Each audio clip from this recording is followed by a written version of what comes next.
And what you're going to do, you're going to take some of this paper. You're going to measure how long you want your skirt or dress to be. Let's say, for instance, you want it to be 20 inches long, which is how long I want mine to be. Then you have to make sure that this is a square you'll be cutting out, that all the sides on the square are double of how long you want it. So if you want it to be 20, then this has to be 40 all around. If you're making a hem, then you have to add at least an inch. So it will be 41 inches. So just measure 41 length, 41 width, and if your paper cannot be cut into a square like mine, I actually had to cut a few extra strips and tape it together to make it an even 40 inches.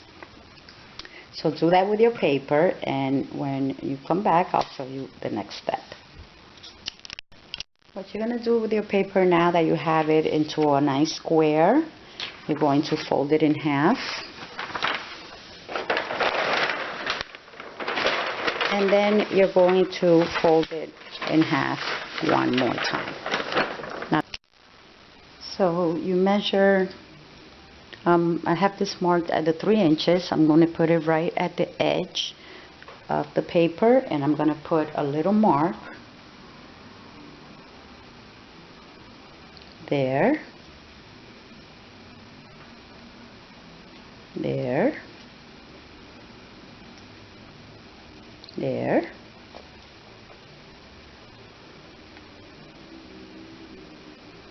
Okay, so all these little marks that I've put down for my 3 inches, I'm just going to connect them.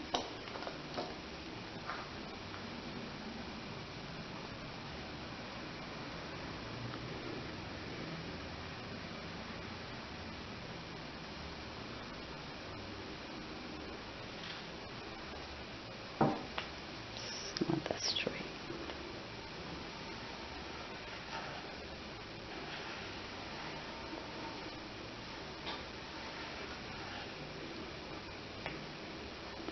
And that will be the opening for your waist. What you're going to do now is you're going to take the length.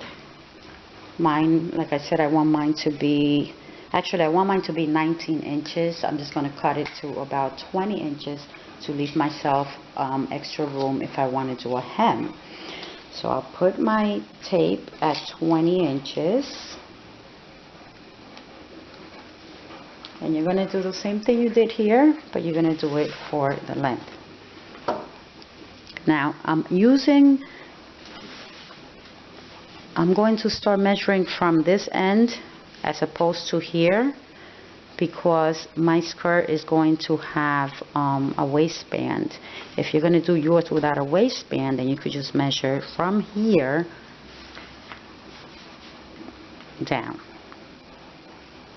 But I'm going to add a waistband to mine, so I'll be measuring from the top, and I'll be marking my 20 inches.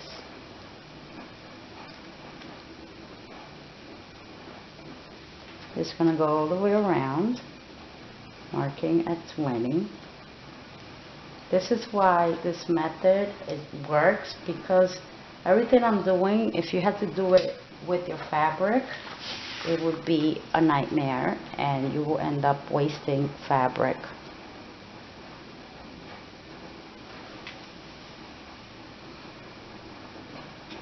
So go ahead and do that. Measure all the way around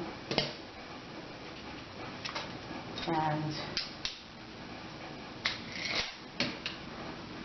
connect the dots that you've measured, making one bigger circle. So I'm going to do that to mine because I want to make sure that it's nice and straight, and I'll be right back. Now that I measured the circle, the length and the width, what I'm going to do is I'm going to cut here and I'm going to cut there. So I'm done cutting out my pattern, and here's a pointer that I forgot to mention. This section here where your waist is going to be, if in doubt, always cut it smaller, because you could always make it bigger. If you make it too big, it's very difficult to make it the right size again. Also, you could use this as a quarter pattern. You could use it as a half a pattern, or you could open it up and use it as a full pattern. The waist is always adjustable, and the length is depending on how long you want it. This is why I had to put the papers together. So if you like, please subscribe and stick around for my video on how to make the actual skater circle skirt. Thank you for watching.